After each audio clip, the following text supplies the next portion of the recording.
අද අපි හදන්න යන්නේ කල් තියාගන්න පුළුවන් සම්බෝල පේස්ට් එකක්. මේ පේස්ට් එක ඇත්තටම සති දෙකක් වගේ අපිට ෆ්‍රිජ් එකේ දාලා තියාගන්න පුළුවන්. ඒකම තෙල් ටිකක් දාලා ඒකට කුණිස්සෝ ඉස්සෝලු මේ දාලා චුට්ටක් තෙලේ බැද ගන්න පුළුවන්.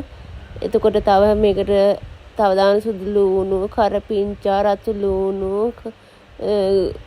තක්කලි ඒ ඔක්කොම දාලා ටිකක් ඔක්කොම තෙලේ හොඳට බැදෙන්න ඕන. උඹලකට එහෙම දාන්න පුළුවන්. ඇත්තටම මම අපේ ගෙදර අද උඹලකට තිබ්බේ නැහැ. ඒකයි මම අද මේ ඉස්සෝලුයි ගුණිස්සොයි දැම්මේ. උඹලකට තියනවා නම් උඹලකටත් දාන්න. දාලා මේක හොඳට ටිකක් තෙලේ තැම්බෙන්න ඕන, තැවෙන්න ඕන. මේ ටිකක් ගොඩාක් කර වෙන්න බැද ගන්න එපා. සාමාන්‍යයෙන් තේරෙනවා චුට්ටක් තෙලේ බැදුනහම ඇති. කරපිංචර නිකන් රන්වන් පාට වගේ නිකන් බැදිනව නොබෙදෙන ගාන වගේ ටිකක් බැද ගන්න. ඊට පස්සේ මේ අපි මේක වංගඩීකට දාලා කොටා ගන්න ඕනේ.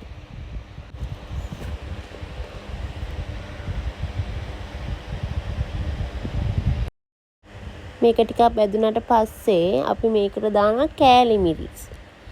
කෑලි මිරිසුත් දාලා චුට්ටක් කලවම් කරන්න ඕන. ගොඩාක් බදින්න එපා. ටිකක් කලවම් කරලා අපි මේක කොටා ගන්න ඕනේ.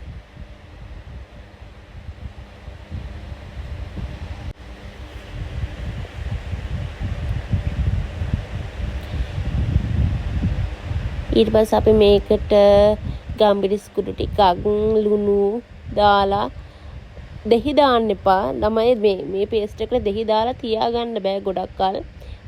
දෙහි නොදා අපි මේක හොඳට වංගඩියේ කොටා ගන්න ඕනේ.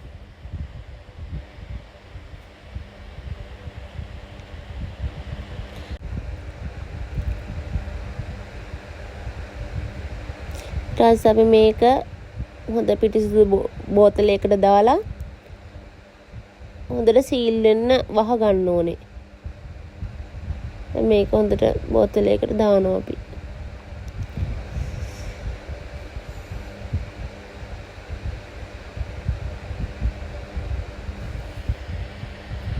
මේක තමයි පේස්ට් එක. මේක දැන් අපිට ගන්නකොට සම්බෝලයට හදනකොට ඉක්මනට මේකෙන් චුට්ටක් දැම්මල් ලුණු මදි නම් තව ලුණු ටිකක් දාලා දෙහි ටිකක් දාලා ගන්න තියෙන්නේ. හරිම රසයි, හරිම ලේසි. හදාගෙන තියාගත්තට පස්සේ ඔයාලට බිසි ලයිෆ් එකට ලේසි. හරිම රසයි මේ සම්බෝලේ. අපිට මේකට පුළුවන් නම් නයි මිරිස් චුට්ටකුත් දාන්න පුළුවන් නම් ඇත්තටම ෂෝක් මම අපේ ගෙදර නයි මිරිස් තිබ්බේ නැහැ. ඒකමයි දැම්මේ නැත්තේ. Thank you for watching the video. Bye bye.